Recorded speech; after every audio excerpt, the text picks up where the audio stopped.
And welcome back to another episode of the Real Conversations podcast. I'm your host, Jacob O'Connor. Real Conversations is a podcast for those dedicated to doing hard things and living a meaningful life. Today's episode is going to be a fun one. Today is like a life update Q&A. We haven't done this since right after we got back from Florida. Did we do it? Did we do it in here? We did it at the loft across the street. Oh, that's right. That's right. Yeah, we were in the hotel at the conference room. Yeah. If you guys are watching this, or if you guys aren't watching the video, you should. The way this is set up. So the Cooper Clausen episode I did like 2 weeks ago, I think, was in the restaurant, and things are still being built out. There wasn't much that was in here at that time. And now for the first like real episode here, we're sitting at the bar of the restaurant. If you look over John's shoulder, you can see the Another Broken Egg logo. I mean, this is a pretty surreal setup right now. Yeah, it is. It's pretty cool to see it all kind of come together. And I mean, it's been such a long time, and we've had this vision and plans out here that we think we know what it's going to look like, but you never know until you actually see it. You don't know the patterns, you don't know the scheme of anything. It's cool to see it come together. I go back to us walking in here over Christmas break, whenever we flew back from Florida, to kind of just understand the layout of this. And it was just, I think they call it a black shell. There's nothing in here at all. Like they didn't have the FRP. There was no installation, and I mean, look at it now. Yeah, it was just like you said, it was just the shell, and it's taken a lot to get here. But man, and the thing is, here's what I've been thinking about a lot lately: is like it's really, really cool to understand how much you and I have picked up just from when we started this process to now. I mean, we came in here, and when people were placing bids, so for those of you at home, we had a couple different companies bid the project, and that's pretty normal. You go out and you say, hey, these are our plans. How cheap can you do it? How quick can you do it? And you have 4 companies bid it or something.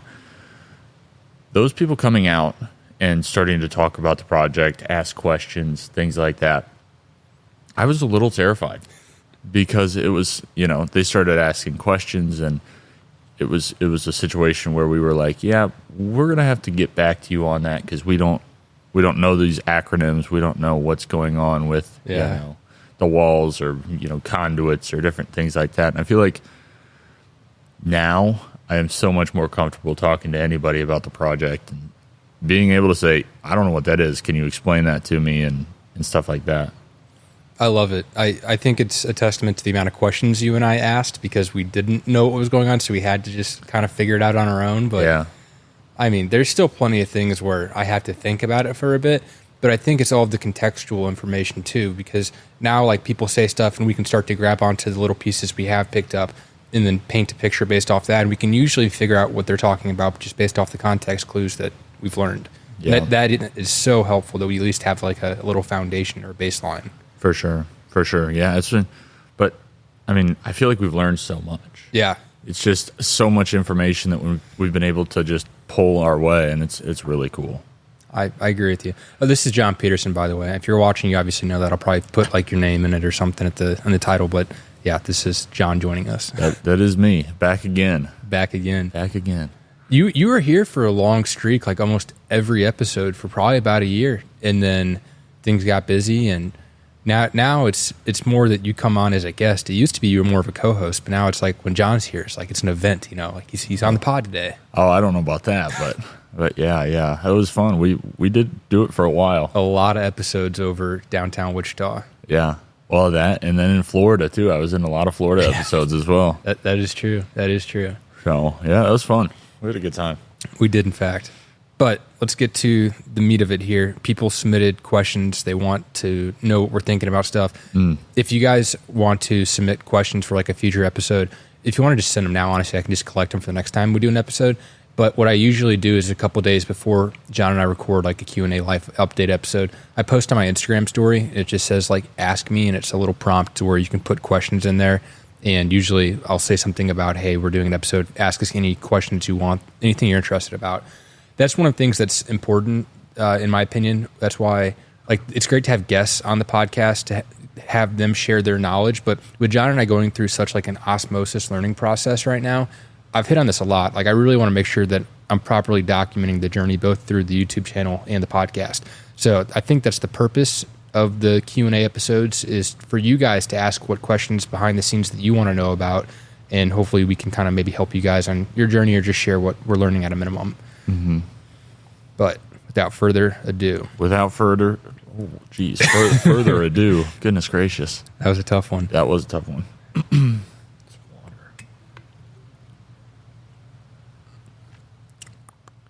All right. This is a tough first question. Oh boy. John, are you single? I'm not.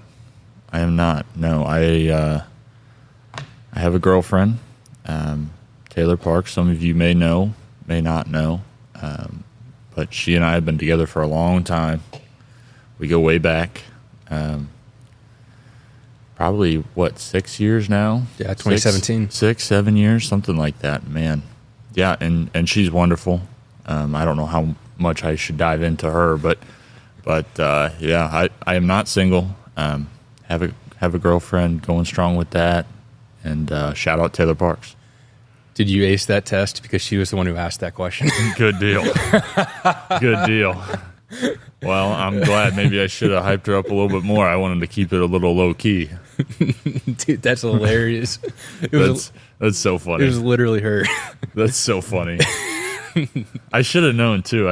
I should have known she would have seen that. Every time I do this, I'd never bring it up. I was like, I have to finally say something. She usually asks that, or she says, "Is the cute blonde single?" or something like that. Yeah. She needs to make a guest appearance in one of our podcasts. Dude, at some point. She should hop on one of the next celebration episodes or something we do. Yeah. That'd be really cool. We should do one at grand opening or something. Dude. That'd be kind of cool. Probably after. Yeah, after hours or something like that. But. Same day after hours, have a couple guests stick around and just... Because that was really fun doing the call-ins for the 100-episode celebration. But it'd be cool to actually have people here in the restaurant. They're like, just kind of wave them over, give them a mic. Live podcast? I would totally do a live podcast. That's crazy. That would be insane. All right. We're tentatively planning on a grand opening live podcast. This was John Peterson's idea, and I think it's brilliant. All right. Question. Hey, guys. Jacob here. Real quick before we get back into the episode, I just want to take a quick second and say, you may have noticed I don't run any advertisements on the podcast. In fact, I don't make any money off the podcast. It's quite the contrary. Over the past 4.5 years, I've spent quite a lot of money, time, and effort trying to grow this show. And my life right now is incredibly hectic. There's a lot of things going on, but I believe in the podcast, and I think that it's delivering real value to you guys, and I am going to continue to do it. And all that I ask in return on the back end is that you share the link with a friend. If you guys enjoy this episode, if you're listening or watching on Apple, YouTube, or Spotify, please just go into the app, click the link, and text it to 1 or 2 people. It really does make a huge difference, and it helps me to justify all of the time, money, and effort that I continue to put into this every week. So I appreciate you guys, and let's get back to the episode. What are you and John's personal goals? So just to dive into it, man. So outside of the restaurant? I think honestly, just wherever you want to answer that question. I think you go first. I went first in the last one. I feel like that was a softball. That was a little lob up toss. What, for me to start? Yeah, for are you single? I feel like that's a pretty easy question. Yeah, man. Yeah, that was an easy question. I guess it didn't get turned back on you either, but you didn't have a chance to answer. Yeah, that's fine. I'm in fact single. There you go, ladies. Married to the game. All right. Indeed. Personal goals. I would say at all times I have a plethora of goals that I'm working towards attaining. The first one being obviously a successful grand opening and getting the restaurant on its feet. For those of you that don't know, when restaurants open, they're typically not profitable off the jump. Like, you really got to focus on your expenses, and then you also got to make sure you got enough people coming into the restaurant to where you can sustain that growth and keep the lights on. So that's a huge goal that you and I are not going to take our eye off. And I want to mention one thing before we go too far. Profitability in a restaurant. When you're talking about profitability, you mean the daily operations or the daily revenue is not enough to offset your expenses for the day, right? Pretty much. So not investment, profitability. Yeah, no. In order to get a return on a restaurant as an investment, that takes a couple of years. Yeah. And look up cash on cash return if you're interested in more. Indeed. All right. So obviously, restaurant first and foremost in the mind. Right now, I am currently training for a 100-miler that is going to be November, Tunnel Hill, with my cousin, Evan O'Connor. and that is ramping up.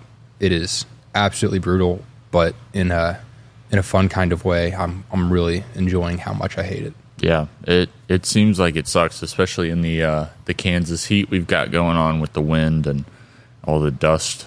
We on that road that you're running on, dirt road running. I mean, it seems really brutal. Yeah, it is, and it's different too because when I've trained for previous races, I was in college, and yeah, we had small businesses, but it wasn't like a physical retail location where we needed to be so on site and in meetings and whatever else. So it's literally I'm running 2 or 3 times almost every day, just trying to break up the mileage so it's not like I have to go 10 miles at once. I can break it up into 2, 3, 4, whatever I've got time for. Mm-hmm. So that's been fun. Running, I guess the podcast, continuing to not miss this. I mean, that's a goal every week. It's hard to keep uploading every single week, but I think it's important and it'll pay off in the long run. I think that's a good place to start, maybe. What about you? Yeah, for me, I mean, the restaurant, same deal. Really trying to dive headfirst into the restaurant world, both from a construction standpoint and also from a I guess I'll call it a pre-operational standpoint. So getting everything set up for our managers and all of our accounts set up and stuff like that. It's been a grind. I mean, it's an interesting place to be where you and I are day to day having to switch our mindsets very quickly. And it goes from talking about what dish machine we want or why the dish machine came in early or something like that. And then it's on to, okay, well, we got to get our managers this information so that they can go on and do their own thing as well. So 2 parts of the restaurant, but it's good. It keeps the mind sharp. It keeps us on our toes. And, yeah, it's been really fun so far. I will say you and I naturally, I feel like, have picked up on what the other person is working on like that morning and worked on the opposite. Like if you're focused on the site and what's happening, I'm usually working on vendor accounts or something with managers. Like that way we're not both doing the same thing. And then once there's an issue, because we have a different fire every single day or, pretty often, then I feel like we come together and try and give each other the context and work on the same problem together. So it's been nice that we've been working opposite. I feel like that's more efficient. But to your point of switching the brain up, there's times where, okay, we've got an issue, we've got to come and talk about it in the middle, and you can tell that we're on 2 different tracks because whoever's got the problem has all of the details and the other person, their brain is not there. And so it takes like a hard second to get that full switch over into that conversation. It does. It's like, give me all the details in 10 seconds so I can go back to what I'm doing so that we can make this decision quickly and efficiently. Right. And then sometimes we spend an hour on it just because it is a pressing topic. But yeah, that's been different for sure. Yeah. So definitely getting the restaurant open, getting stabilized in the restaurant. That's been I think that was on the first Florida episode that we did down there. Was one of my goals was getting the restaurant open and stable, which stability is an interesting thing that you and I have talked about a lot on what stability means, and we don't have to dive too far into it, but everybody's got a different definition of it. We've heard that from multiple different people. They're like, well, you'll definitely want to wait until sales normalize. And then others are like, well, give it 6 months. Some people give it a timely, I don't know what you'd call it. Time horizon. Yeah, time horizon. Some people give it a forecast or whatever else. So interesting. It is interesting because people, I think what you're saying is people will give you like hard numbers of you need to see these metrics in order to go do number 2 and number 3. And then other people are like, give it this time frame, 6 months, 12 months, whatever it may be. And it's and both of them work too. Like we talk to people who are successful because we want to learn to do the things they do. And it's like, it's becoming more and more apparent there's not one set way to do anything. No. And that's crazy. I mean, we keep asking, and it's good to get everybody's insight, and it's like everybody's got a slightly different answer. Yeah. Take everything with a little bit of grain of salt. So outside the restaurant, though, continuing to go to the gym, really trying to stay on that grind, apart from everything else, definitely making time for that, as well as making time for Taylor and Moose at home. We should get Moose on the pod. Yeah, we should get Moose on the pod for sure. But yeah, just trying to be a good person overall. Try to keep my health up. That's really where the goals sit. I've had a little bit of a tough time in the gym, just finding what I want to do next. Yeah, we might have talked about that on a previous episode, but yeah, I'm not really in a bulk right now. I'm not really in a cut. I think I'm just kind of in a maintenance stage. There's a couple parts of the body that I like to focus on, I guess you could say, but nothing outstanding that really piques my interest at this point. Yeah. Well, but I mean, that's also, you're healthy. So that's right. Good. Like, it's a luxury to have a goal of, I'm going to bulk or I'm going to go run 100 miles or whatever. Like, with everything we have going on, the baseline of both of us being like physically healthy, I think that's super important and just a goal in and of itself. Yeah. We're going to have to do a lot of taste testing over the next 6 months. So I'm prepared. A bulk will be coming up. A bulk may be imminent. Imminent bulk. We do another Q&A in like 6 months and we put on 50 pounds. Yeah, that is the anti-goal here. So, do you know what we should do to be kind of funny is if we're doing a live podcast in the grand opening, we should do a weigh-in, like a UFC fight. I bring in a scale and you weigh in and whatever it is, and then I weigh in and we do it like 6 months later. We'll have to see. All right. Hopefully I remember these ideas because I think that'd be fun. Any other goals, or do you think just with how much the restaurant takes up, there's not much room? No, I mean, I've got other things that are in my head right now that I'm starting to work on and focus on a little bit more. But I think that's probably for a future episode. Because I haven't gotten too far down that rabbit hole yet. So definitely something that I've been interested in for a long time, and something I want to pursue going forward. But yeah, future episode. For sure. And then I guess the last one I'll add is Evan and I are working on starting up that honey company, OC Farms Honey, and we've got our first harvest. My Uncle Bud actually, Uncle Bud is Evan's dad. He's the farmer in the extended family, and he is on an ag board. And so they flew him out to just north of Wichita into Pratt, Kansas. And so he actually had to come by the restaurant 2 days ago, which is like Kankakee, Illinois to Wichita, Kansas is like 10 hours. So the fact that he was out here and got to see the restaurant was super cool. But he was telling me he got to do our first collection of Evan and Mai's hive of the honey. And so things are going pretty well with that, and hopefully we can start selling it soon. Heck yeah. That's awesome. Yeah. What did you guys net on the first go? I think it was 4 gallons is what we got on the first go around. That's pretty solid. Yeah, we got to figure out how we distribute it. And if you're listening and interested in buying honey, the contemplation we're having is, do you sell it in ounces or do you sell it in pounds? Because we've seen like 8-ounce containers, 12-ounce containers, 16-ounce containers, 32-ounce containers, or we see people sell it by the pound. And funny enough, with how volume conversions work, 1 pound is usually 16 ounces, but actually because it's a dense liquid, 11 ounces of honey is 1 pound. Not that you cared. Just kind of going down that rabbit hole. Interesting. Yeah. All right. I will move on to the next thing here. Hardest part of opening a business. A business in general? Yeah, it says business /restaurant. I think the hardest part for me is probably... Okay, I've got 2 things. One, all of the boxes you have to check from a legal standpoint. That really messes with my head. I'm not well versed in that space. I'm trying to get better.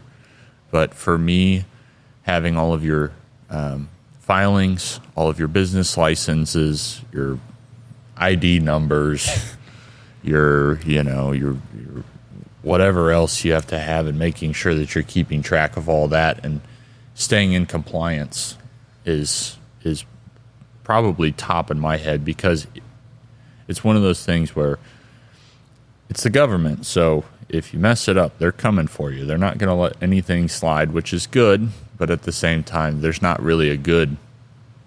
Sometimes they're not as transparent as I think they should be in that front. Yeah, they don't do a good job of reminding you about stuff, or you would think if they want taxes and whatever else bad enough, you would think they would tell you what you owe them. But instead, they're like, why don't you calculate it? Yeah. And then we'll calculate it in our end. And who knows? Maybe you screwed up and you're going to jail. It's like, no, why wouldn't you just tell me exactly what I owe you and we'll send it to you? And it's like they just send notices. It's like, oh, you're late, by the way. It's like, okay, I wish I had a little preemptive, hey, this is coming up. Maybe there's platforms out there that'll help with that. Yeah. But, man, that's been a struggle in my head, at least. Yeah. I was going to say the same thing for my answer. A similar thing, I suppose. For me, it's it's keeping everything straight. We have so many vendors, accounts, legal entities, important numbers like account numbers, bank information, whatever else. And then the two sides of the actual restaurant ops and then the physical build out real estate that's occurring right now and all of the subcategories within that. So just keeping names, accounts, vendors, everything straight is a constant battle. A constant battle. That kind of goes along with my second one that I was going to say is the communication between everybody. Yeah. Because having communication between the vendors to us, to our GC and everybody on site, because we're trying to line everything up as it gets finished, not to push anything back so that everything can get installed in a timely manner. And just that communication of you and I are the middleman at this point, and we're trying to convey to each side what's happening. Sometimes we don't have hard deadlines. We have date ranges, which is also hard because when somebody wants to come install something, it's like, you can come this week, probably get to the end of that week, and it's like it's just kind of a mess sometimes. So we had a team coming out of Tennessee to bring furniture and install, and it's like a huge order. Like they got 18 wheelers coming out here, so the logistics behind that are a nightmare. And we're stacking this date that we told them on top of a bunch of contingencies, meaning like we need to pass this inspection, we need to have the floor done, this needs to be done, and all of these things are happening in real time. So you're giving them your best estimate, but they need a hard number, and there is a lot of fluid movement occurring, and it is always fun. It's a dance. It is quite the dance. It is definitely a very non-graceful dance. So, yeah. That's very accurate. Yeah. What is the best part of opening a business or a restaurant? I like all the learning we're doing. Yeah. I would say that's my favorite part at this point. I really like being at the site and seeing people build stuff and, do their thing. And I like it when there's a problem and we can figure it out and have a solution in the next hour or something like that and have a game plan. And just learning that, next time somebody comes and says, hey, I need your advice on this. I'm like, I already did this once. Do it this way. This is how we did it last time. It's going to work for you. So that's what I like. You're getting that rep, that very important reps, right? Yeah. I really like, yes, how much we're learning for sure. I really like the networking component as well. I mean, we have a pretty good base of mentors just from college and the podcast and people that have been successful and that we want to learn from that make time for us. And that's great. But we realized we needed a more restaurant specific network as well. And so it's been like a whole new area that we've never really looked at before. And networking into that area is super fascinating because you start looking around, you're like, I see that restaurant over there. There's also one on that side of town. There's also one in St. Louis. There's one out in Colorado. You start connecting all these dots in the back of your head, and you're like, well, who owns that? Who started it? Who's partnering on it? And just all these different rabbit holes you can go down. In the amount of rabbit holes that have ended up in Kansas, there's so many different restaurant groups and successful restaurateurs, and I'm shocked every time. I'm like, really?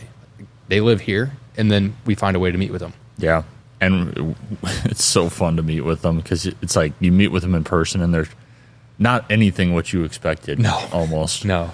And it's, you're like, I did not expect you to be this way. But they always provide so much insight and wisdom. It's really nice. We have a good mentor who very successful, owns a lot of different restaurants and concepts. And John and I went to get lunch with him a couple weekends ago, and he owns a country club as well. And so we went to the country club that he owns and had lunch and golfed and whatever else. And in my head, I was like, this is professional. You and I are talking about what we wear and everything.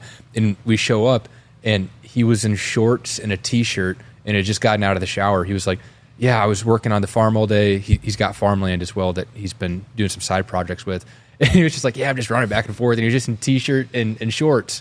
Like, not even nice shorts, just like athletic shorts. Yeah, just athletic shorts. And I was just like, all right, man. Like, it really doesn't, like, he's got the knowledge, right? Like, when you own the place, you can do whatever you want. Yeah, it doesn't even matter. And I love that. I mean, I hope I'm that way in the future. It's like, because it really doesn't matter. Yeah. I mean, most of the time, it doesn't matter what you look like as long as you can provide value. And right.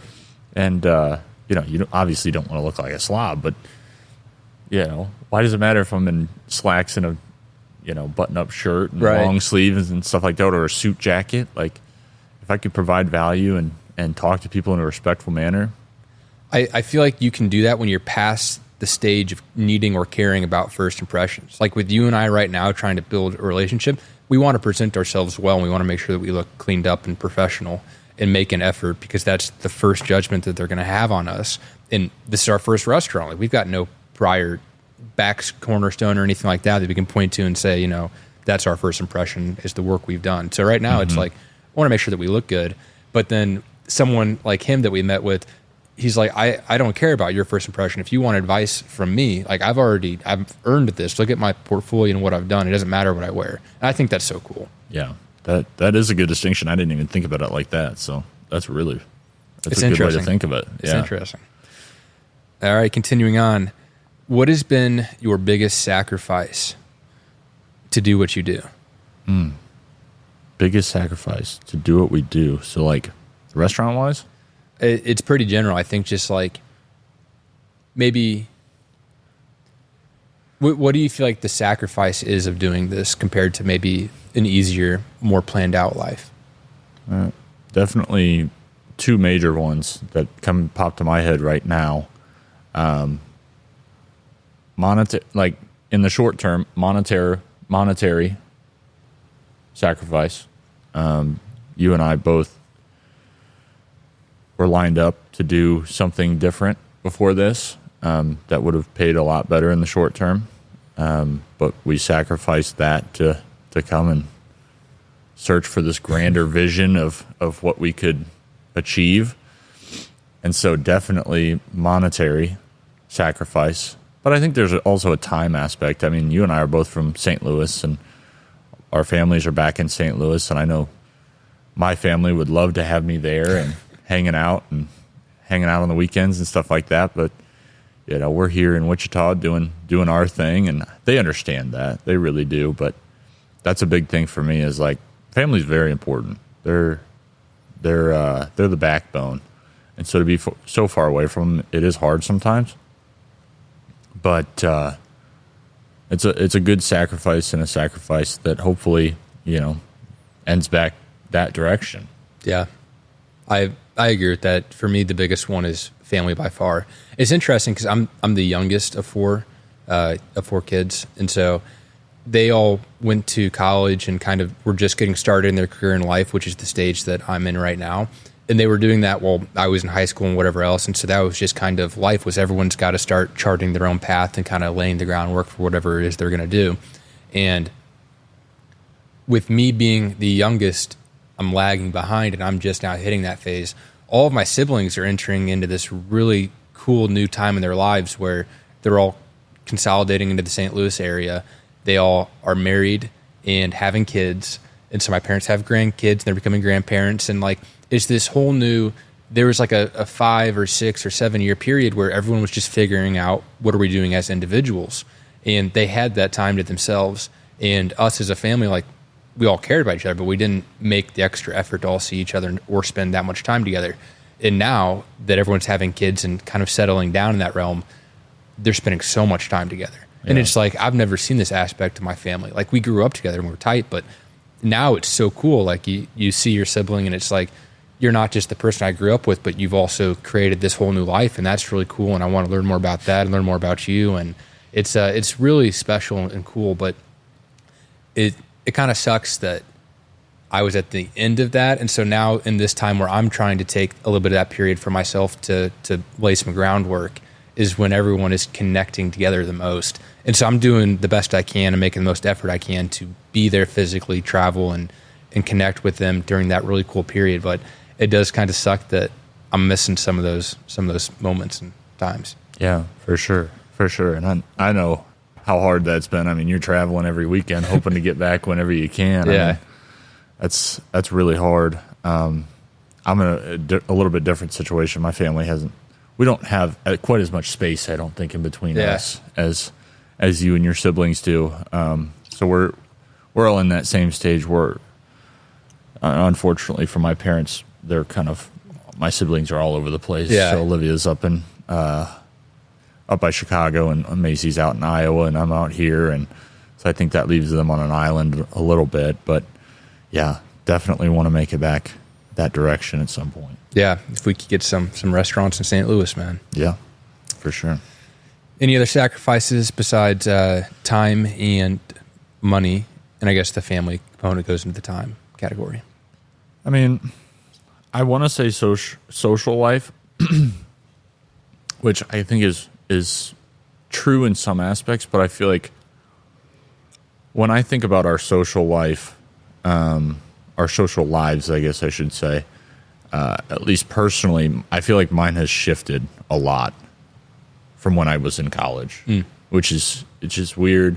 And even when I came to Wichita, I mean, when I was at Illinois State, there was a lot of college activity going on, and then we came here, and it was like, okay, social activity is networking more so than going out and just doing unthinkable things. That was the only word that came to my head. But now it's more like, okay, let's go get a drink because we want to talk to this person, connect, and maybe we see something in the future, rather than let's go drink for other purposes. That's very accurate. I think it's interesting because I feel like we made that sacrifice over the last few years, so now it doesn't even feel like a sacrifice. Now it's just like kind of what we do is. Personally, I feel like I'm terrible at making friends that are my age. I feel like we've got pretty high standards, and I kind of gravitate towards folks that are 30, 40, 50, like that have experience and that are doing really, really cool things. And so, I mean, naturally, like, it's like, let's go do something with someone. We're going to end up talking about business and investments and just like, yeah, we hit on the personal lives and important elements too, but we really do just have a bunch of working meetings. And I love that. That's so fun. Yeah. And that's not even, sometimes it feels like a sacrifice. Like I've talked about before, it would be fun to go out and do a couple more parties or whatever else. But I have so much fun with like our monthly groups that we've put together that go meet at Newport, and just those other working meetings that we have going to the golf course with that mentor, and just, all of those types of meetings are what really light me up. Yeah. Yeah. Any other sacrifices that you can think of? Just opportunity cost. Yeah. I mean, there's always, anytime you make one decision, you're giving up every other decision. And you can make room for a couple other things, which is great. You got the podcast and Honey and running and the gym and whatever else, but there's always something that you are giving up, even if you don't realize it. So I think just being cognizant of that and factoring that into whatever calculation you're making internally whenever you choose the decision is important to remember. Yeah, so for sure. All righty. Let's see. What's our opening date? Ooh, opening date. Let's say right now it's the end of September. Yeah. End of September. Coming to you to live. End of September. But yeah, that's what we're hoping at this point. That's the number. Yeah, it's we've been hesitant to put like an exact date on it because there's so many things that come up that you can't imagine that would happen. Like, you always know, they always say double the time and the money that it's going to cost to do something like this, and it's not quite that bad, but it does take a little bit longer than expected, and there have been some hiccups. So we don't want to put like a firm date until we are confident that that is a firm date that we're going to open. Yeah, and we should know by next week pretty much. Yeah, that firm date. We're almost there. Like, we're very close. Yeah, and that's one of the things in my head that's been really hard to deal with is like, telling people are asking, what is your opening date? When are you guys opening? And it's like, I can't give you an exact date. Like, people are like, I want to plan on this. I want to be out there to do this or that, and family and stuff. I'm just like, I can't tell you right now. Yeah. Give me a few more weeks. But that's been a little bit hard. Yeah, it was a couple of months ago that there's some family event that they were trying to plan, and they were like, what is your opening date again? We want to make sure that we're not doing this on the same day as your opening date. And this was a couple months ago, and I was just like, guys, this is a toss-up. I can barely tell you what month it's going to be. Yeah, honestly, we were originally supposed to open in May. Yeah, so, I mean that was a huge stretch goal. Yeah, that was a long huge shot. Stretch goal. That was a long shot. But yeah, I mean, it's cool, man. We're getting so close. Like, I've kind of stopped actually showing the inside of the restaurant, because now that we're this close, I feel like I want like a grandiose reveal once we get there. Yeah. And so like I'll do little pieces like this with the podcast, or maybe a small picture on the Instagram story, but I kind of want to wait for the wow factor of everything together, because I'm very happy with how this is turning out. Yeah, it looks really good. We've got some tweaks here and there we need to make, but the construction company that we did business with did a really good job, and they've continued to do a good job throughout the project amid all of our things. Hiccups? Yeah, hiccups is a good word, I guess you could say. Yeah, and it's cool too, because like, so this is a franchise, we've talked about that. They've got a way they typically do things, but it's not super stringent. We have flexibility with our layout and design and things like that. And so you and I have done a couple of things here or there that like we get to add our own touch to. And it's really cool to look at an area and be like, okay, this wasn't in the plans, but you and I wanted to do that, and that was the right decision. That looks fantastic. Yeah. And it really kind of feels more personal that way. Mm-hmm. Definitely. But I think that's all the questions that people submitted. So, I mean, what else has been going on with you? Yeah, I mean, really trying to see a bunch of people before the restaurant opens. I mean, right. And one of the things that you and I thought going into Florida, at least I thought in my head, was once we get to Florida, our lives were over. Not in that way, but our everyday, our lives were devoted straight to the restaurant. And yes, when we were down in Florida, that was the case. But once we got back, I still thought, okay, it's going to be grind. And it has been. But I'm waiting for us to open. And in my head, that's when our lives are like restaurant. And I'm excited to see how that actually plays out, and what that looks like just from a day-to-day perspective, a week perspective, and a few month perspective. Yeah. Well, I think like we were absolutely slammed in Florida doing everything with training and working on getting this open, and with things being pushed back a little bit, we have had a little bit of breathing room, which is really nice, because we're trying to set up processes and long-term things now that like once we do get slammed when the restaurant opens, we can maybe go a little bit quicker because we took the extra time to develop things in the back end right now. But I think we just kind of find pockets of breathing room. And I think that even when things are super busy, when the restaurant opens, we're going to be able to find little ways to make breathing room. And I honestly, it's going to be a lot of work. I know that fully, but I think we're going to handle it very well. I think so too. And it's one of those things, like you envision your relationship with the managers that you've hired and stuff like that, and that's not necessarily how it's going to play out. But I am so excited for that all to start, and for us to get our hourly employees and to just get our whole team together. And I envision a very, very cool little area over here on North Oliver, man. I really do. I think this is going to be the spot. I mean, we had we're going to do some business with the Barton School business, which is where you and I graduated from, and like we're really trying to get these communities that have been important and influential in our development involved in the restaurant. Yeah. And I'm so excited because I think this is going to be a good spot where people want to meet. I mean, A, because we've got great food, but B, because people know us and they know we care, and we'll make time to sit down and talk with them. And I just want this to kind of have a very good community vibe, like a homey vibe. For sure. Very familiar. Yeah. Yeah. I'm so excited, man. It's coming. It's coming quick. Speaking of which, we are hiring hourly positions. If you guys have made it this far in the podcast, kudos to you. But we just posted them this week. Yeah, the camera died. Dang. Yeah, I know. It would have been great, too, because if it hadn't died, I could have clipped this and posted it. Oh, and that'd have been a great little advertisement for it. Would have been, yeah. Dang, dude, that sucks, actually. Maybe, let me wrap this up. Maybe afterwards we actually do shoot that, because it'd be too easy to just clip that and post that online. But we are hiring our hourly positions like server, busser, bartender, dishwasher, line cook, all of the following. If you guys are interested, I mean, we're hiring right now. You can apply on Indeed, I believe. Just look up another broken egg, server, whatever position it is you're looking for, and we'll get you in for an interview. Yeah. Or, sure. And if you want to send me a DM and tell me you applied, maybe we put in a special good word because you listen to the podcast and we know that means that you want to do cool things. Yeah, for sure. All right. Thank you for coming on, man. Yeah, of course, man. It's always fun to come on and do a little Q&A, life update. Yeah. Just kind of get to ground ourselves a little bit and tell everybody what we've been up to. Cooper Clausen said it very well in his episode because he was like, I don't like talking about things while I'm working on them, but he was like, I want to timestamp this period of my life that I'm in right now. Yeah. And I think that's what these episodes do. So it's always cool to timestamp it a little bit. Yeah, I'd agree. I would agree. Well, you've gone private, so I'm not going to even ask you your social media. Find John on LinkedIn. I'm at Jacob O'Connor. The podcast is at Real Period Conversations. And if you enjoyed this episode, please make sure to share it with a friend. Thanks, John. All right.